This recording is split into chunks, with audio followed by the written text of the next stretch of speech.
Yeah, so we are going to learn how to make the magic ring. We use magic ring for granny square. So the best or the easiest way for me to make a magic ring is to wind the yarn around my fingers once.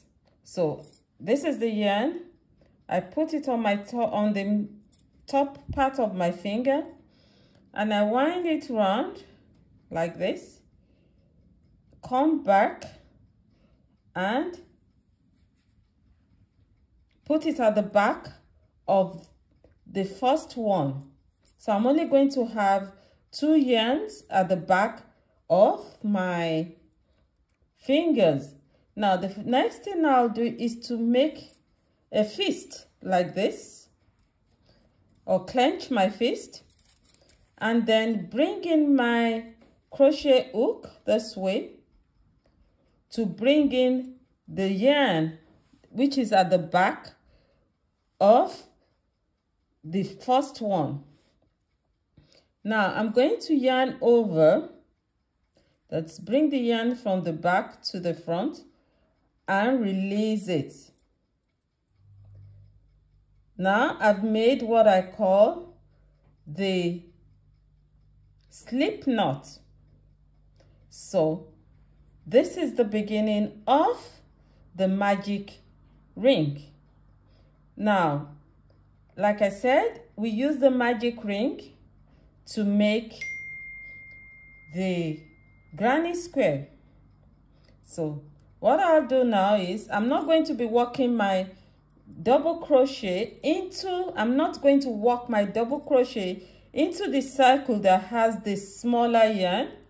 I'm going to be working my double crochet across the circle with the longer yarn.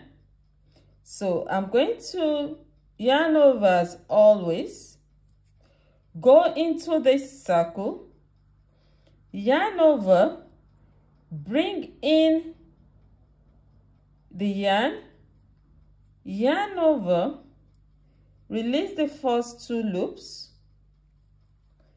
yarn over, release the last 2 loops. So it's the same thing. We're making double crochet, which is in American terminology, which is treble in the British terminology. The only difference here is that we're making the double crochet inside the yarn, inside the ring, unlike the last time, which was on the chains. This one is going to be inside this ring. So I yarn over, go into the ring to bring in the loop, the same way we did with the chains. I yarn over to release the first 2 loops. To release the first 2 loops, just a moment. I yarn over to release the last 2 loops. Now I've made 2 stitches.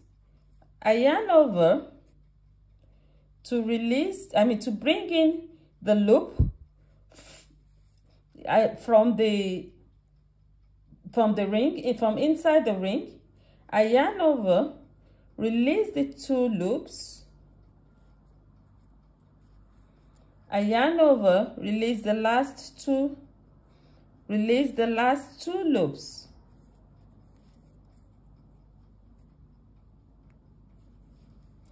So I go again. Now I have 3 loops done here. I go again.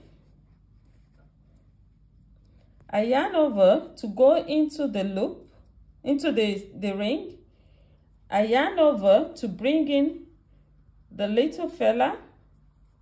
That's a loop.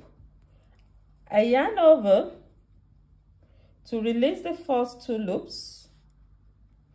And I yarn over to release the last 2 loops. I go again, I yarn over and go into the ring. This is the ring.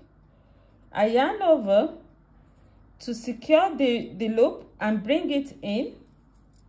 I yarn over, I release the first 2 loops, yarn over, release the last 2 loops.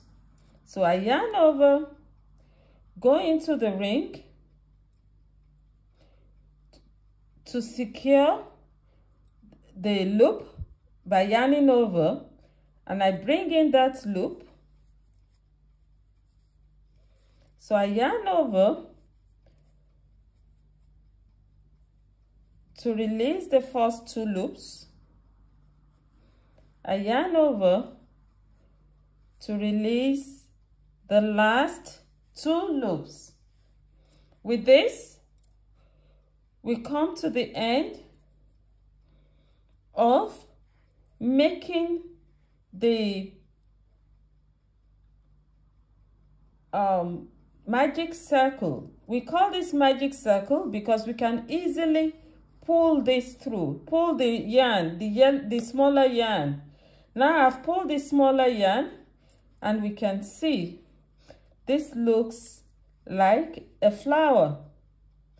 The next video we'll be learning how to close this round. We could see here we've pulled the smaller yarn, and so it closed the magic ring. There isn't any space here anymore. The next video we'll be learning how to close the round with a slip stitch. Thank you.